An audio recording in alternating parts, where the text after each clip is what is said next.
I think now I'm much more selfish than I ever was, because I realized that if you really want to prosper in life, the more you help other people, the more you're helping yourself. From humble beginnings to directing the largest ad in the Middle East. Because either you can steal or you can work. There's the two ways, you know? And I wasn't really a fan of going to prison. I was too pretty to go to prison, I thought. It is leadership through empathy. Not where you start, but where you finish. What you want is available to you, as long as you make the effort. If you don't make the effort, you stay in your cocoon, you will not survive. The caterpillar will stay inside its cocoon and not become a butterfly. It's that decision. Yeah, unless it starts to get out. It's about the life you're leading and me witnessing it over the past 20 years, and Yeah. I would say it's successful in terms of measuring success with the impact you're having as a husband, as a father, as a team leader, as someone people look up to. Whether you think you can or you think you can't, you're right. You can't blame anybody else for the way you feel, because you're the only one that has control over how you feel and your actions. That's the only thing that we have control on in life, is how we feel and how we react. How you manage it. That's it. I want to start with an anecdote. When I was in a very vulnerable space, about to go to juvie, 6 months after, I met someone who truly changed my life in all aspects, and he became a father to me. Meeting him led me to other people of that material, of that spirit inside of them. So the person I'm sitting here with today is also called Amin Soltani. Thank you Hi. for joining. How are you? How's everything? You surprised me then when you said juvie. Yeah, like it's been... Juvie as in like crime? As in crime. As in... What? Okay. Yeah, I got caught for graffiti and then just a lot of Fight Club kind of involvement. Seriously? Yeah, and then I met Sensei, Ustad, and then everything else changed afterwards. That's insane. I didn't know. I had no idea. Yeah, I was thinking you were like this innocent, good boy, and then you had like a dark side. Well, that's the thing. Like he molded me into who I am today. Yeah, he has that ability. Yeah. He's good like that. How's your morning going? Good, busy, hot. Always. You know, someone didn't turn the AC on outside. It's 52 degrees. So. Only, yeah, with a bit of humidity. That's it's how messing with my hair. Wow, juvie and graffiti. So you used to tag? What's that? You had like your own tag? Yeah. We went. I never understood graffiti, to be honest. I don't know. It was just influence, and like at that age, coming into martial arts, coming into Niru, like it was community that really like shaped everything after. How old were you then? I was 12. Like they 12? And they full on brought like the police car and wanted to like take me in for a night. It was insane. Okay. But that's the thing though. That's like life serendipity. 6 months after. Is that when we met? Close to that time. It was like 2009 maybe. Wow. Yeah, that's when I first 2008. Yeah, around that time. Wow. Okay. Yeah, so I met Amin when I was like 11, 12, like around that age, and I was much smaller than I am, and looking up to you, a namesake.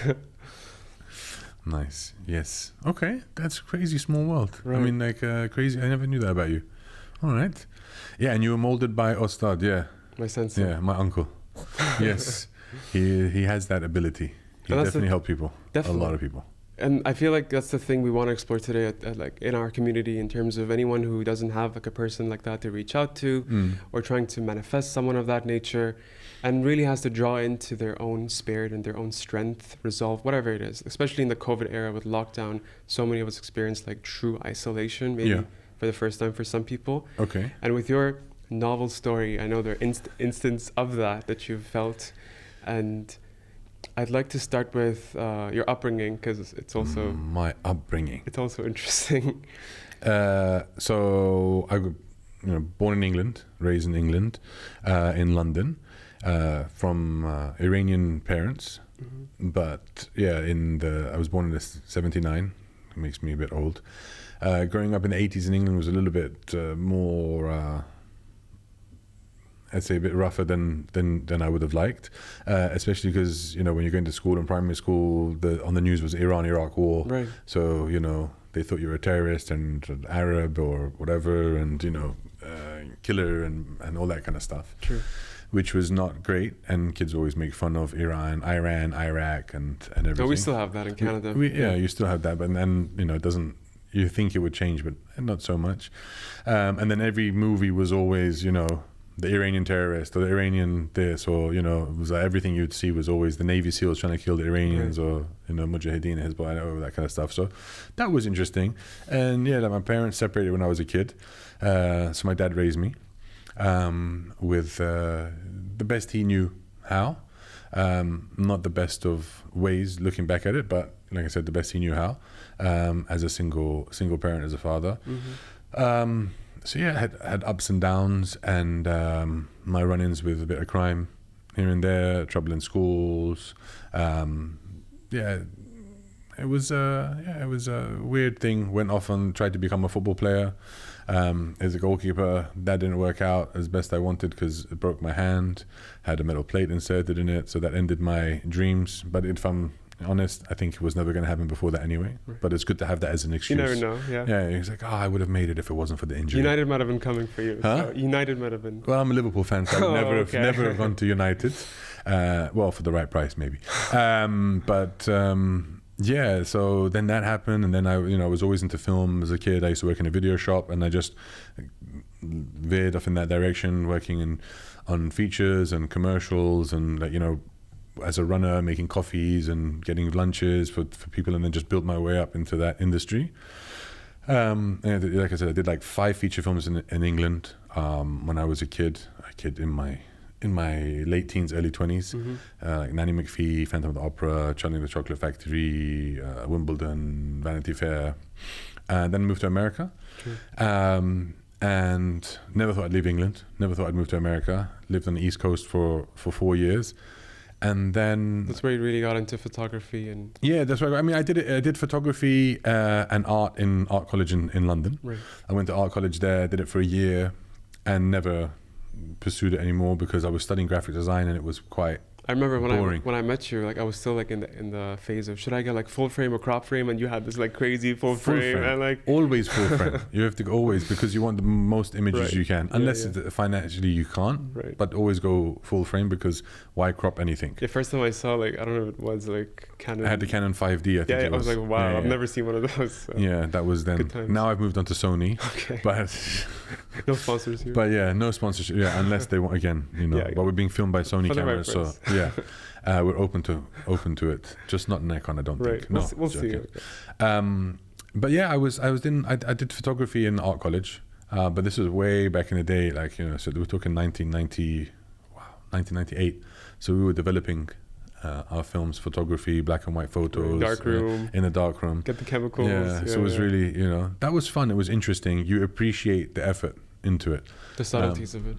Yeah, because now you can take 1,000 photographs, and mix and match and cut them together and what have you, but then you literally had to focus on the right aperture, the right light, everything, the moment, the focus, you name it, and because you only have so many films, right, like 24 36 photos in a roll, plus it's expensive. Well, it's the effort. There's no delete. Yeah, there is. No delete back then. It's just throwaway. And then I moved to America, and I was moving to East Coast. So I was moving from East Coast. I was going to move to the West Coast because California is the dream. Why not? Surfing and what have you. Even though I don't surf and have never really wanted to. Watermelon by the ocean. So. But the ocean is amazing. And then I thought, visit Ostad in Dubai. What year was that? That was 2007. Okay. So I first came to Dubai for a visit in 2002, and there was nothing here. Right. There was no Sheikh Zayed Road. There was no Burj Khalifa. There was only Dubai like the clock Mall. tower or something. There was an old Hard Rock Cafe down the road. That. Yeah, old Hard Rock Cafe there. Then there was nothing at all. They were just launching the springs and lakes and meadows. None of it was built. I think they had show homes. And then there was Emirates Towers, Burj Al Arab, the Jumeirah Hotel. JBR, Jumeirah Beach Hotel, and then that was pretty much it. Right. And we came here, visited in 2002 in August, hottest time possible. It was a time after my grandfather had passed away. It was the first time families were coming together. And I remember telling my uncle, I'm never going to move to Dubai because I'm never leaving England. Not because of Dubai, just because I'm never leaving England, because London was my place, and I was, London was I was a London boy. And then, but they say never say never. And then I came for a visit in 2007 on the way to London to say goodbye, and then to fly back to America and drive across East Coast to West Coast. True. And I visited and I landed, and I remember landing and just being shocked with what happened in the 5 years. Right. Sheikh Zayed Road was different. There was a marina, all this kind of stuff. We came 2004, so I kind of relate to like seeing the transition. It was insane. Like you hadn't seen, like there was nothing there. And then I came and I remember Uncle taking me to the marina and seeing the Hard Rock Cafe. And I remember like saying the stupidest thing. I was like, Uncle, I said, Dubai is really amazing. He's like, yeah, I know, but why do you think so? I said, because everywhere I've traveled in the world, I'm thinking I'm like 27 years old at the time. It's everywhere I've traveled in the world, there's only one Hard Rock Cafe per city. But in Dubai, there's two. There's the one that we went to in 2002 in the desert, because I didn't even know where Sheikh Zayed was. I was like in the desert, in the middle of nowhere. And there's this one here near the marina. True. And he's like, no, it's the same one. I'm like, no, Uncle, you're not understanding. This one has water, and that was in the middle of the desert. He's like, it's the same one. I said, but then where did the water come from? Right. He says, they brought the water. And I was just in shock that they created this marina. And I was like, wow, this place is amazing. And literally, I was like, I'm moving here. Yeah. And he said, whoa, calm down. Let's wait a little while. Sure. So I spent a month here visiting, scrapped the ideas of going to London, and then decided after a month that this is the place I want to move to. And then I moved.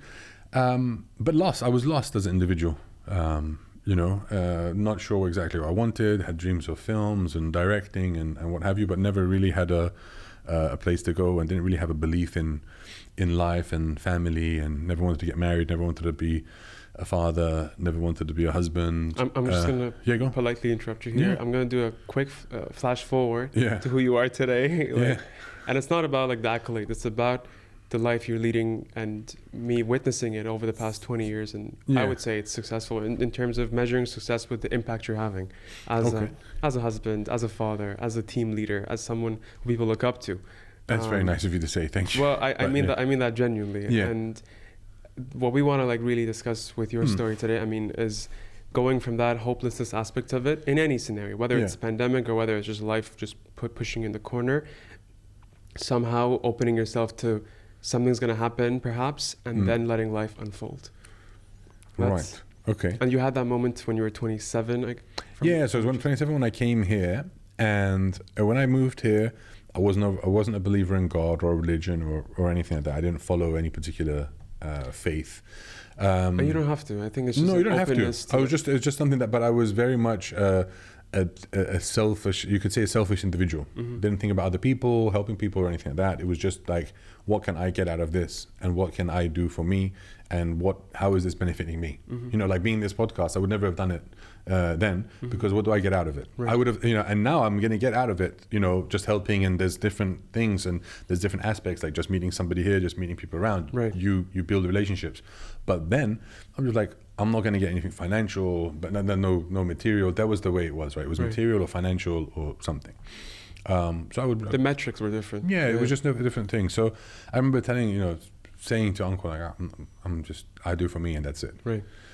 Then I came here, and Uncle stuck with me and supported and what have you, in not so much in work because it wasn't his field, but said, I'm here as someone to talk to lean on and what have you, because I think that's what you need in life is to have somebody that you can lean on, and whether there be a punching bag or there a sounding board or whatever. And for me, he was everything.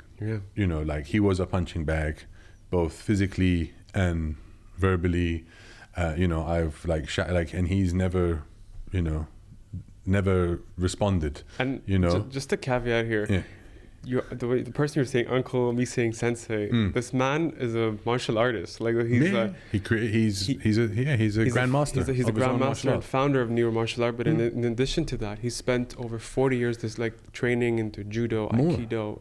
The day I was born, we were in hospital together, separate hospitals, because he obviously had his bike accident. That's something you can talk about later on. But that's when it started. Because of his bike injury, he started his martial arts. And I'm going to be 45 this year, and in 1979 I was born, so 1980 is when he started martial arts.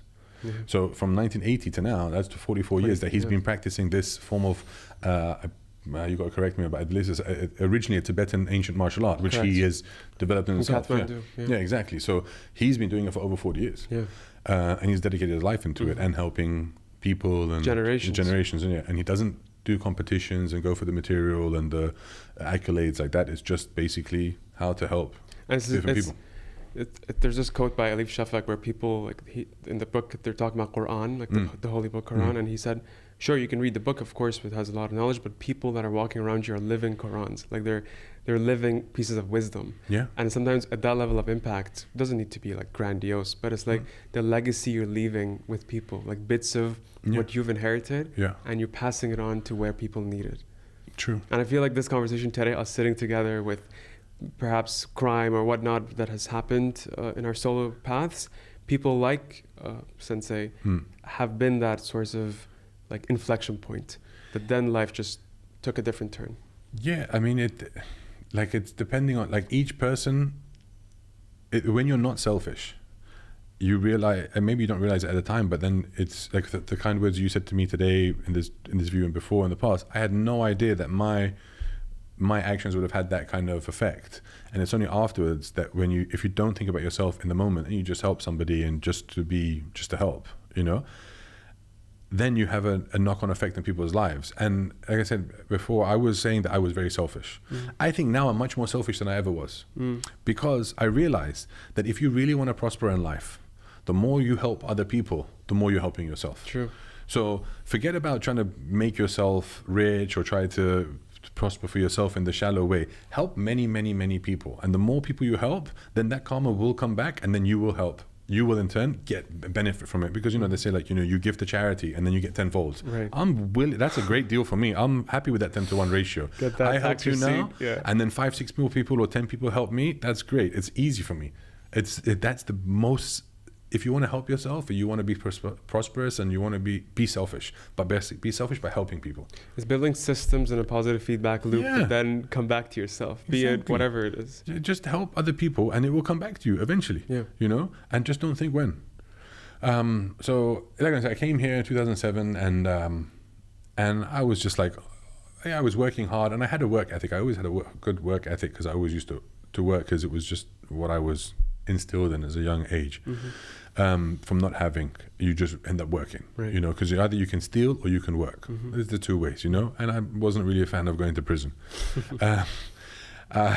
I was too pretty to go to prison, I thought. Still am, but now I'm too old to go to prison. So I worked hard. But then I came here, and then it was, after a year, or it was a recession in 2008, it hit me hard. I had nothing, like no work, nothing at all. No one was answering, no one cared. And it was through Uncle and meeting Saiji as well, where I was a very selfish person, like I said, and I didn't believe in God or anything. So Uncle said, why don't you believe that there is something besides yourself? Right.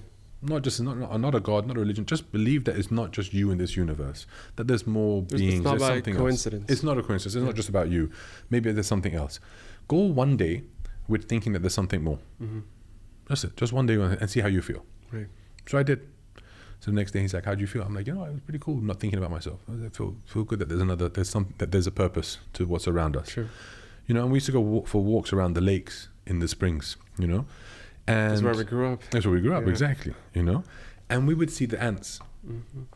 So you see the ants, and you just see them just in unison, organized. They know where they're going. Like, you drop a leaf or something like that, they go around it. They're all focused in line. They're all helping together, working. So then you're like, there's something there. They're there for a purpose. There's some kind of reason or rationale or something in this universe that has put them there. And what is it? True. So he's like, go for a second day without thinking about yourself, and that there's a higher power. Let's go with that. Just throw it out there. It might ricochet. Yeah, and see. So we did that, and we're like, okay, cool. Noticing the small things, noticing the grass, noticing the ants, noticing the sun, noticing the fountain. There's bits and pieces. This went on for a week. So how do you feel? I said, I feel pretty good. So at that point, were you introduced to breathing method or no? I've been introduced to breathing method when I was 6 years old. You were born into it. I was born into the breathing method, Which is breathing mixed with mindfulness. I wouldn't say it's meditation. But trying to tell a 6-year-old to be mindful is different, different story. Breathing is, breathing you can get a kid to do, because I get my son to do it. He's 5 years old. He'll do breathing. Cool. But mindfulness is a bit harder. Well, for me anyway. It took me until I was like 27, 28 to become mindful. But then that was where it started, with the mindfulness. True. Being mindful about something else. And then I just felt altogether much nicer, much happier, even though there was no work, there was nothing like that. So we started to, live my life about that and think about a higher power and a different energy and things, and not a religion, because people will argue and say, oh, what religion, this and that. It wasn't even about that. Because even when we introduce, in terms of someone coming to us, body, mind, we usually don't say soul. Because sure, that's the essence of it, but if I say soul, like so many connotations, religion, spiritual. No, just calm down and breathe and then see where that takes you. Yeah, and the spirit and things that, because it's like those three are the things that, are the most perfect thing, like the mind, body, and soul. Or mind, body, and spirit. Like the alignment of these three aspects. Yeah, once you have those three in place, you're set. You're set, exactly, in theory. For me anyway, once I can tick those boxes, I'm in a great place. But it's an everyday journey. It's a continuous journey. It takes a long, long time. And there'll be ups and downs, and as you'll fall and you get back up again. And that's the best thing. They say, if you're going to fall, make sure you fall down on your back so that you can look up and you can get back up again. But it's, like I said, it's a continuous journey. We always fall. No one does it perfectly. Right. Nobody. No matter what you see on Instagram and social media, nobody is perfect. Yeah. Every single person has their challenges. And what I'm hearing from your story, it's being accountable, or like learning how to be accountable. And I feel like martial arts gives you that. Whether you're a spoiled little brat or you want to like obesity or whatever it is you want to get into it, I feel like with the progression of the belts, there is a system of, let's say you're 4 belts into it now. Okay, take that newcomer and show them how to do respect. Just so like they instill in you like something to do beyond your own, let's say, physique, even at the most superficial level. I think it's the most important thing about it is that you learn that it's not just about you. Yeah. You're part of a system, it's a community. A style, exactly, a community, a family. There is respect and there's a discipline. And you, from the moment that you come onto the mats, you give respect to not only the sensei, but to the room, to everyone there. So you come in, either you bow, you say, however you do it. Mutual. Yeah, and you go and you show respect to every single person, and then and then they give respect to you back. It's not just about the black belts and kissing their asses. No, because they give respect as well, and they help, and it's a part of camaraderie. So the white belt is helped by the yellow belt, and the yellow belt is helped by the orange belt. And I might be getting the results wrong, but that's how you build a system. But that's exactly. So it's a completely unified ranking, or it's not, there like say ranking, there are ranks, but it's not like an army where you're smashing the person below you. You're supporting and you're helping and things. And I'm not sure if that's how an army is, because I wasn't army, but I'm just saying, like, there is a hierarchy, but it's not just going upwards, it's downwards as well. And it's unilateral. People are helping each other, and you part of a system. And that's so important. Like, for, let's say, if we just want to talk about materialistic gains, someone works 20 years, gets to 2008, even like COVID era, and then they lose it. And like, at least with martial arts, they instill again in you, because if you're gaining this belt today and you're fit, spiritually, everything aligned, don't think you're going to stay there. It's always in a state of flux. If you slip and you don't reflect on where you are, it's hard to retain. Yeah, you have to. It is hard to retain. It's things are always changing, and you have to adapt with the times. Sure. Because no one thought like COVID was going to happen. Right. Everyone was shocked, and now 4 years on, no one, like, I know people who got COVID this year, and it was like oh, you had COVID? Oh, okay. It's like, oh, it's still around? They're still in the room with you and they're COVID positive. It's like, before it was like, COVID. Right. Stay away from me. But they're like, oh, I had COVID, and Adi, after 3 days I'm out, and I'm, there's nothing. And Adi. It's no one even thinks about it. No one's talking about it. Before it was like, vaccine, oh my God. No, do I vax? Yes, you vax. No, like, which one? This one, the Chinese version, this one. Like, who knows, Sinopharm. It's a menu. Like, which one do you want? I remember Sinopharm, Pfizer. I can't remember anymore, but like, you have to take 1 injection, 2 injections. One of this is equal to 2 of that, but now no one cares. No, it's on. So again, we've adapted to something else. Right. So you have to be able to adapt and move, and you never know what life's gonna throw you. Again, reflecting on your story in that area of 27, 28, I would say, at least is my perception, please correct me, that ripple effect was because consciously, unconsciously, you were open to something. Or you open manually, like, it's like manually you open the door, now stepping into it. So Ostad would say, or Sensei Ostad, I say uncle, or Dada. Right. My Dada, our Dada. Dada for everybody is that I couldn't say Dai in Farsi because it was as a child, it was very hard. So for me as a child, I would say Dada. So that was my uncle. So he's become Dada, and it's his nickname and it's my nickname as well. So Dada says, if you either you will change or life will make you change. Yeah. In 2008, me being who I was, having done all the things I'd done, work-wise, experience, top of the game, whatever you want to call it, life made me change. So I had no option but to be open to things. Because basically, he said, you've worked all your life and been this arrogant, asshole, selfish person. What did it get you? You're now, 2008, busted, broke, and in recession. Let's try being more open-minded and see how it takes you and see how you feel. Because I used to be a very, very angry person. I mean, you read his book, right? I used to be angry and fights and what have you, and temper. He said, because you've done 27, 28 years like this, let's start this way. Just try it for a day. And we tried it for a day. Then we tried it for another day and it felt good. We tried it for a week and we tried it for a month. And that's how the progression changed. So I, not willingly, but not willingly. I didn't want to change. I didn't want to be. I was set in my ways. I was 27, 28 years old. Like someone comes and tells me, yeah, you're an adult. Yeah. Right? But I was broken. I had no money. I had no job. I had people stop answering phone calls. So I had nobody. Literally nobody. So uncle was like, okay, try it this way. And I tried that way. And that made me open to the smaller things, the smaller joys, just the subtle things in life. And I tell you, the first thing I noticed was the ants. Right. And I was like, if they are here and they have a purpose in this life, then maybe I have a purpose as well, because I'm much bigger than they are. Right. So and then I was like, oh, you know what? There's a higher power, God. For me, it became God. So I was like, okay, if God has a plan for them, then God has a plan for me. Right. So let's see what God's plan is for me.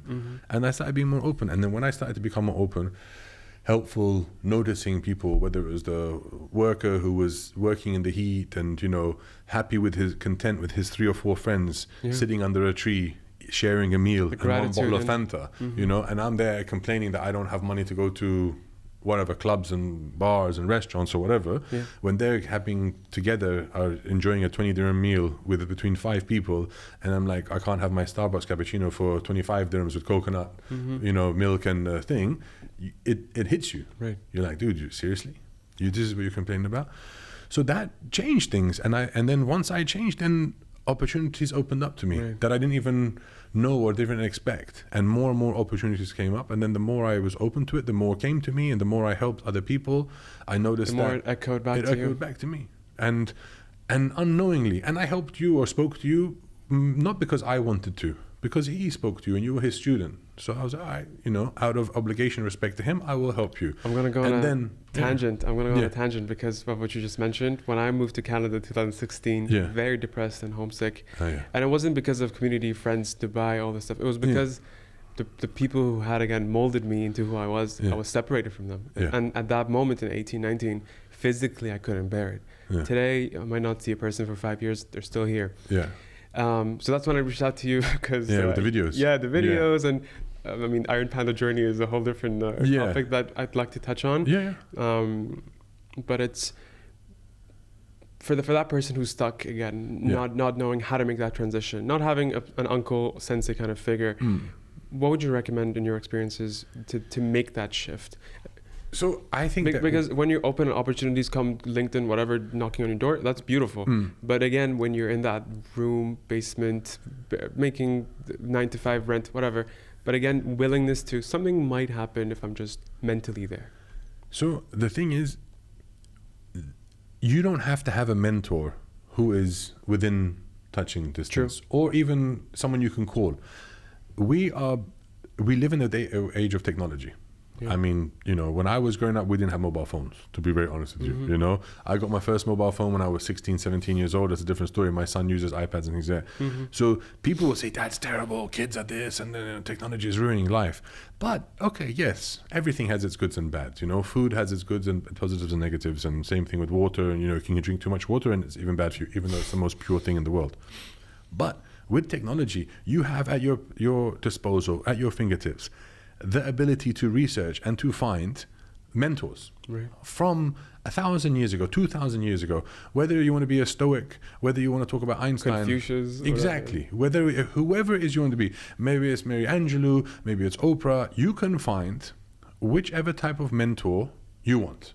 True. Man, woman, spirit, whatever it is, and it's there for you. Exactly. And you can, and I like reading autobiographies personally. I like to see people, I like to read about people. Like one of my favorite tennis players growing up, or favorite athletes growing up, was Andre Agassi, because we used to think he was Iranian because his whatever, that's because that's the way I was raised. Everything is Persian, and you read about his autobiography. It's one of the best autobiographies I ever read in my life, And you hear things, you read things, and he's a very happy person. But he hated his childhood because he hates tennis. One of the greatest tennis players of all time hates tennis. Right. Imagine. I don't want to ruin it, but it's a great book to read. But there are different autobiographies you read, different books you can read, different journeys. Like personally, I read from Paulo Coelho. Mm-hmm. And one of the first books I read from him was Alchemist, which a lot of people have read, and it's been translated in different versions. But that's in itself a journey. Even on that journey of finding the treasure, It's like you go there to find the journey, to find treasure, but then the treasure is right here, possibly, or is right there. You never. We're ruining all. Spoiler alert for everything. We've ruined everyone's books. Don't hate us. But that's the thing, right? So you don't have to. Like I was lucky that I had uncle in my life, 100%. But there are books that I've read that have helped me, and I've taken inspiration from them as well. And the knowledge is there. It's just about whether or not you want to find it, and it's not about money and things anymore, because everyone can get internet access, pretty much. And you can just do research, and you find that whether it's music and it's Jay-Z or Jimi Hendrix that you're inspired by, or Bob Marley, you can read about their life story, because Bob Marley will talk. See what resonates with you. Yeah, because it's not about the material things, because people, I think they asked Bob Marley once, like, how rich are you, financially? He's like, what do you think? You think money is rich? It's not, I'm not going to do his accent or his thing, but it's not about money. It's about people. It's about the love. Right. That's rich, So these are the things, and it's very easy for me to say this now, because we all go through dark times and we all go through things. You have, I have, it's very easy to say, oh yeah, just put one foot in front of the other, put your jeans on or trousers on one leg at a time or whatever it is, and just go about your day and just take a deep breath and get on with it. Right. That's not as easy as that. It's not as easier said than done. But the action of doing, by the action of moving, the consistency of it, once you have that momentum, the breathing, it helps. Like Uncle will now be laughing because we're talking about breathing, because I always tell him, like, breathing is very good for you, but it's true. Do your breath work. Now the funny thing is, now everyone talks about breath work, whether it's Wim Hof or there's the cold plunge. It's the trend now, but it's a trend for a reason. Right. It's not a trend because it's a bad thing, because it's a good thing. Mm-hmm. Now again, breathing can be positive or positive. You can and hyperventilate and mess yourself up, or you can take proper deep breaths.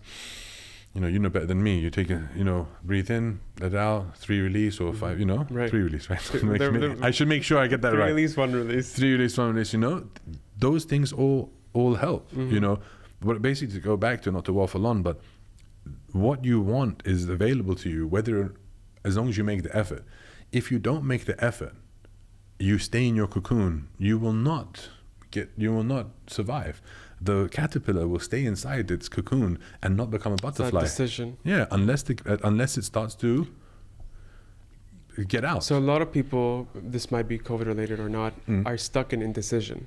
And in the age of modern technology, all this stuff, we have so much variety and abundance of choices. Yeah. Should I go to this restaurant or that? Wear pink or blue? Yes. And you get stuck in the limbo, and you even do what you don't want to do. No. Spend where you don't want to go. The answer is yes. Should I go to this restaurant or that restaurant? Yes. Either restaurant is right. No, because either one is right. Yeah. Don't be stuck in it. Doesn't matter. What is the purpose? You want to go eat. Okay. You want to have tacos or you want to have fish. Okay? Sorry, I should have turned that off. But you know what I mean? Like, there is no wrong or right decision. There's just a decision to be made. Eat. Here or there? What's the most important thing? Make it simple. Make it simple. Because the Henry Ford, I have to make sure I should Google these things before I say them, but you can fact check it. But Henry Ford said, we believe. Yeah. Henry Ford said, whether you think you can or you think you can't, you're right. And that's very important, because the Iron Panther trailer. Oh, that's what I say. Yeah, exactly. That's it. Yeah, but it's true, because you can you're going to go eat or you're going to go do this, but do something. The fact of the matter is, do it. Like, it's like, oh, I'm going to go to the gym today. Should I do legs or should I do back or should I do this? Just go and do something. Even if it's just walking, do something. Because once you do something, then it leads on to something else. Now, if you just sit at home or you sit and wallow in the mess, in the darkness, you will continue to be dark. Yeah. But you have to do something. Now, this is not to us bring attention to ourselves or anything like that. No, bring attention to me. I don't mind. I'm only child. I like the attention. I'll push it on to you. It's okay. Just to give another anecdote. This was minus 35 in Winnipeg, wind chill, and I was like going crazy. Ice bath time. Ice bath time. It was insane, like frostbite. So you went from 52 degrees Celsius to what's minus 35? Because I've been worse. I've been in. No, but what's minus? It's not 35 Celsius. Minus 35. No, Celsius. Oh, Celsius. I was talking like Fahrenheit. So it's minus. Minus. So Dubai yesterday was 52 degrees. I've been in minus 52. That's 87 degree. Yeah. Okay. Yeah. Don't get me started. Okay. But I just want to go to that specific day. I kid not when I say I was going insane because of the isolation, lockdown, all this stuff. I was like, okay, screw this. I put everything I had. I went for a run. My eyelashes frozen. I couldn't feel my legs anymore. I came back. I could breathe again, like properly with my serotonin levels or whatever was balanced. And then I was able to make that decision. I want to now switch to athletics because that's also been a theme of your life.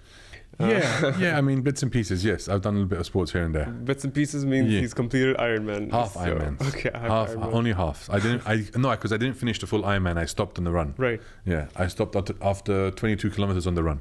Still, it's not. I'm gonna place that chip on your shoulder. Okay. Yeah. One day. Yeah. We'll do Kona together. we need a proper crew though. Fair enough.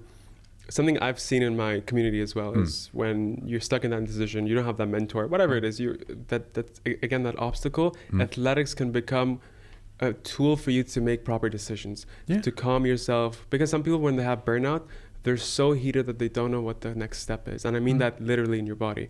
And I feel like athletics, whether it's meditation, yoga, running, can help you in like having a proper vision. Your journey with just living a healthy lifestyle, but also like Goggins talks about demons, the demons we have inside of us. Yeah. How was that for you? How was being a triathlete and managing those demons for you? Well, I think we have two demons in us. And to take from what Ostad said, you have two dragons. You have the good dragon, you have the bad dragon. You can listen to either. You can listen to be the bad, or you can listen to be good. Right. The one will never disappear. Right. Like the bad one is always going to be there. That bad one is always going to tell you, don't go for a run. Doesn't matter, even if you're grandmaster, it's still going to be there. It's always there. You know, it just depends on which one you're going to listen to. Right. So you have the ability to control. It's very easy to say, not today, let's just chill. Or it's to say, not today, you're not going to beat me, I'm going to go and smash it. True. It's totally up to you. So whether you want to call them demons, conscious, dragons, it depends on which world where we are. Because indigenous Canadian culture, like they talk about wolves. So it's the same, different thing. Same thing. How do I... Sorry, so how did I in triathlon deal with it? Or just in general? In general, but also I want to connect with athletics as being a tool for us to like see those demons and even like tame them. So the athletics comes down to, again, the breathing, to be honest. The breathing, because by exercising, you get the blood flowing, you get the oxygen circulating, and you get to breathe. And that breathing, that all creates the rhythm, the flow to get me personally moving. And when I would be on the bike, or when I would be swimming, or when I would be running, less so with running because it was more painful, but with swimming and cycling especially, when I would go out for early morning cycles before the sun comes up and the sun comes up, it became a form of meditation for me. True. And I wouldn't listen to music. I'd have the headphones there in case somebody calls me for emergencies or whatever, but I wouldn't listen to music because after a while, there's only so much motivation you get from music. Like there's only so many times you can listen to Eye of the Tiger. It's distraction. Like you want to be there and you want to be noticing the ants or the birds or whatever. Yeah, I mean, I'm not going that slowly on a bicycle to notice the ants, but like you'll see gazelles and oryxes and camels in the desert, you know, on the paths and things like that. And that's wonderful. And that, when you see the sun coming up, that is some kind of a positive vibe, energy that you get, and it's phenomenal. So once you do that and you get into the flow of it, not just cycling or anything, just getting up and going for a walk or moving on a regular basis, then your demons can't win. They can't reach. Because they know how well your good demons know how well you feel by exercising, by moving, and then it automatically becomes a habit. Right. So now I personally will I'm crazy. Like I go to the gym at like 3-4 o'clock in the morning, 5 o'clock in the morning, because it's just what I do. I like to get it done. I like to be finished because I like to finish everything. I like to wake up early. I do my gym training. I come home, and then from 6:30 to the time I take my son to school, that's my time with my son and my wife. You know, that's our family time. That's our breakfast time. And people say, "Why'd you do it so early?" Because it's out of the way. And it doesn't take away from time with my family. Easy traffic. Yeah, it's easy on traffic. The gym is quiet and things here. But I'm also unfit and now I'm fitter. But before I was unfit and I needed to be training a lot more than I was. And my family shouldn't be punished for punished for me having to train more. Right. Because they don't need to. You know what I mean? Yeah. So I shouldn't take away time from them. Delegating where you gotta be. Yeah. So if that makes sense, like I like to do that stuff before they wake up, and then it's just it's a great time, and it's my time. That's being accountable to people who need you. But you have to be accountable to everything yourself as well, to your decisions, because everything you do now has an effect on tomorrow. Right. It's not like you can have whatever your favorite food is, whether it's a sweet or chocolates or burgers or hot dogs, pizzas. You can have it. It's great. There's nothing wrong with it. Okay, I've done it before in the past. I've eaten loads, but what you eat today is going to affect you tomorrow, and what you don't eat today is going to affect you also tomorrow. Right. So in the moment, if you're not going to be accountable now, you've got to be accountable later on, and that's for everything. So if you don't want to get up today and you don't want to move, that's fine. But then tomorrow it's going to be harder. No, that something's gonna But if you get up today and you struggle today, then it doesn't get easier. Yeah. By the way, it never gets easier. But you get stronger. When people talk about discipline, especially Ahmed Goggins kind of student from that philosophy. Yeah. Him, another mention, like Kai Green, like these people of that high performance level. Kai Green's a bodybuilder, right? Yeah, major bodybuilder, the breakdancing. Yeah. Like he always says, I brush my teeth every night. I need to train X number of hours per day on this and that. And if he doesn't do it, he can't go to sleep. And I feel like it's part of that's like changing the narrative about selfishness. Like the more I do for myself, my community, the more it's gonna echo back to me. Whether you want to give the name discipline, sure, make your bed, go to the gym. But at the end of it, just move. Like don't get stuck in the swamp and think, woe was me mentality. Yeah. Because woe was me mentality doesn't help anybody. Because you're expecting someone to come and save you or to help you. What was it like? 80% of the people don't care, or 50% of the people don't care, and the other 50% are glad it's not you, and glad it's not them. Sorry. So they're glad that you're the one that's suffering. So this is the thing. Like the woe is me mentality does not help. Because after a while, it's just boring. Yeah. Like you think about it, like you're like, oh, woe is me. Yeah, but okay. Everyone else in the same situation. Everyone else has been in that situation. Whether it's easier or worse, whether you think it's, whether, someone cheated on you, someone beat you, someone stole from you. Everyone's gone through it. Everyone. It's that self-narrative of you truly looking in the mirror and just, it is what it is. And how can I make that next step? How can I open myself? Yeah, be accountable for your actions, for what you do. And then that's it. Because invariably, whatever happens is your fault. Yeah. There's no other. You can't blame anybody else. You can't blame anybody else for the way you feel, because you're the only one that has control over how you feel and your actions. Yeah. That's the only thing that we have control on in life, is how we feel and how we react. How you manage it. That's it. Someone slaps you in the face, you can't stop. You can stop them by defending, but you can't stop the way they feel. But you can stop the way you react, right? The way you feel, how you are gonna be. So. And part of that is like if you want to go into physiology of controlling like the somatic system, which is breathing, you can't control like how much your heart rate is acting directly, but through the breathing system you can have that impact on going parasympathetic. I want to end the session today with you doing a couple minutes of breathing.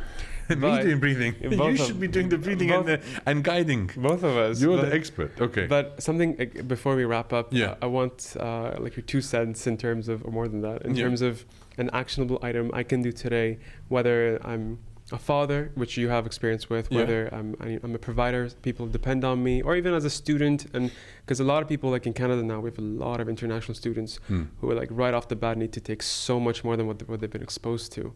What is one piece of thing we can share with them today that not just it's going to get better, but building a system for it to become better? Wow. A system for it to be better, or the bricks for the system? I think for me, the way I like to start my day for the bricks, the foundation is gratitude. Yeah. And no regrets. Because everything I'm happy for now, because people say, oh, I'm so happy I have this.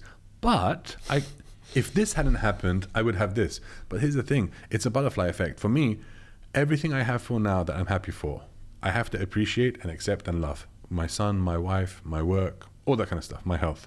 That's all amazing. And that's what I have now. But if I start to regret or go back in time and say, oh, but you know, my dad was like this, or this is what happened to me in school, and I could have had this opportunity, I could have been a professional goalkeeper. If any of those things were different, I wouldn't have what I love today and cherish now. So I'm grateful for what I have now, and I'm grateful for what I went through in the past, because everything is a foundation. Mm-hmm. Nothing is perfect, right? Even as a physical therapist, there is no symmetry. Yeah, you know, there's no symmetry. Like bricks are not perfectly on top of each other. They're all jagged and things like that. So that's the way it is. So I think the first base of everything is to be grateful for what you have, and to be grateful. Because once you are grateful and you make a list of what you're grateful for, even though we think it's so small, make a list of be grateful for having fingers, to being able to breathe, to be able to see, because there are people who can't. Yeah. Helen Keller, thank you. Couldn't speak, couldn't hear, Jesus. She did so much. So be grateful for what you don't have, and grateful for what you have, and you'll have so much more, and you'll be able to go on. And then if there is a goal or a target or something you want, break it down. Say, okay, I want to do this, then you need to do X, Y, and Z to be able to get there, whether it's to write a book. If you want to write a book and the book is going to be 300 pages, then okay, I need to write for 30 minutes a day. 30 minutes a day is the equivalent of 2 pages a day, and then boom, in 6 months, you have your book. Yeah. Have data to support which way you're going. But be grateful first, and then just plan it and accordingly. No. So that's I would say how to. And Dada, where can we learn more about what you're up to these days, or anything we can? I don't think people want to know, but I thought that. Me, I mean, I like to keep busy. I'm a father and husband. Those are the things I'm most proud of in life. Things I never thought I would have. I'm blessed and grateful to have a wife. I believe there's a God, an Almighty, and I ask Him to preserve everything that you cherish for you. Thank you. I believe in God as well. I do. I believe in a God. I don't practice a particular religion, but I believe in a God, because I think having a child proves to me that there is more than anything. But yeah, so I'm a father and a husband first and foremost. I'm producing and directing, so I have my social media platforms. We're going to share those. We can share those, and then I do my stand-up comedy for fun. And now I've decided the biggest joke of all is to, at the age of 44, start jiu-jitsu. But with your martial arts background, but they say jiu-jitsu is more like the art of folding clothes while wearing, or people wearing. It's something weird like that. It's like the art of yoga. We gotta look into Gracie and it's very hard, but it's fun. Yeah, I mean, I'm trying that as well. So basically you can follow me on social media on my comedy side and my film and directing side. Wonderful. Those are the things I do there. Thank you. And that's it. Thank you for having me. I hope it was fun for you. It was fun to talk. I know we went off on a tangent a bit. I appreciate you. But yeah. What's next for you? So before we go into it, at least with the time we have, I'm gonna ask everyone to put your hands on your stomach. Yeah. And I want you to take a deep inhale. Okay. Should I bring them? Yeah. And I want you to feel how it's bulging out your stomach. Mm-hmm. Now exhale. Feel how it's going in. Mm-hmm. Apply some pressure to hold it in. Mm-hmm. Take a deep breath in through the nose. Now try not to let it bulge out. Keep it there. Breathe out. Let's go with the rhythm. 1, 2, 3. Inhale. Hold it. Let it flow all through your body. 1, 2, 3. Exhale. Last one. Breathe in. Breathe out.